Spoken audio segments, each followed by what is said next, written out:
everyone, Paula Waite here with 180 Adventure. As most of you know, adventure racing is by and large a team sport. So there are some solos racing in our upcoming event, but I want to address the teams in this video. So remember that our rule for this event is that team members must always remain within 10 meters of teammates and within visual contact when you're on foot. 10 meters is only about 20 paces, so you're staying pretty close together. On the bike, can drift a little bit more.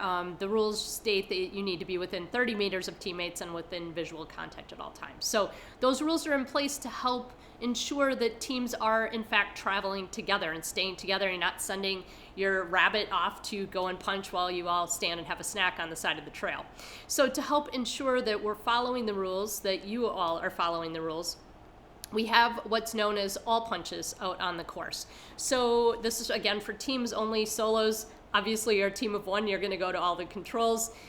Larger teams, we want to make sure that's happening as well to ensure that this is a fair event. So in your race packet, there will be a green wristband like this for each team member.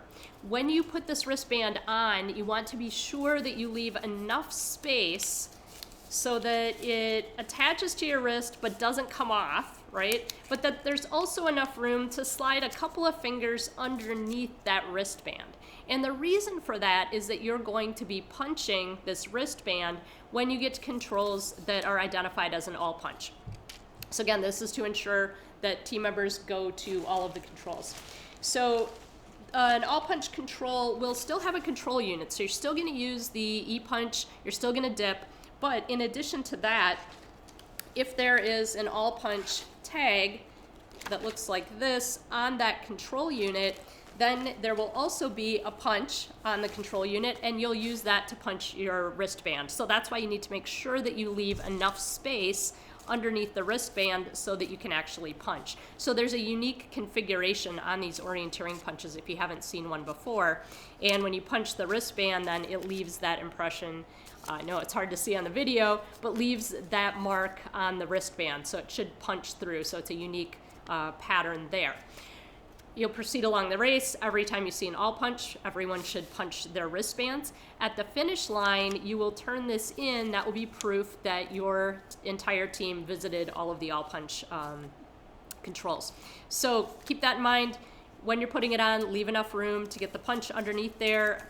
The way that I test that is just by sliding 2 fingers underneath there. If you accidentally put it on and you realize, ooh, it's too tight, I can't get a punch underneath there, come back up to the check-in area. We can give you a new wristband.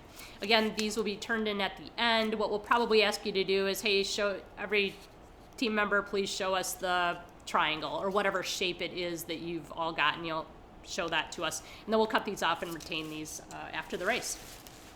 So that is it for the all punch. Again, a red tag hanging on the flag that you'll be watching for.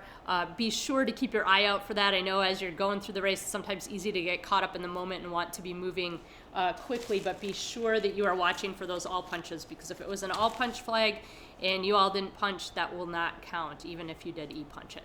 All right, that's it for now. We'll see you on race day.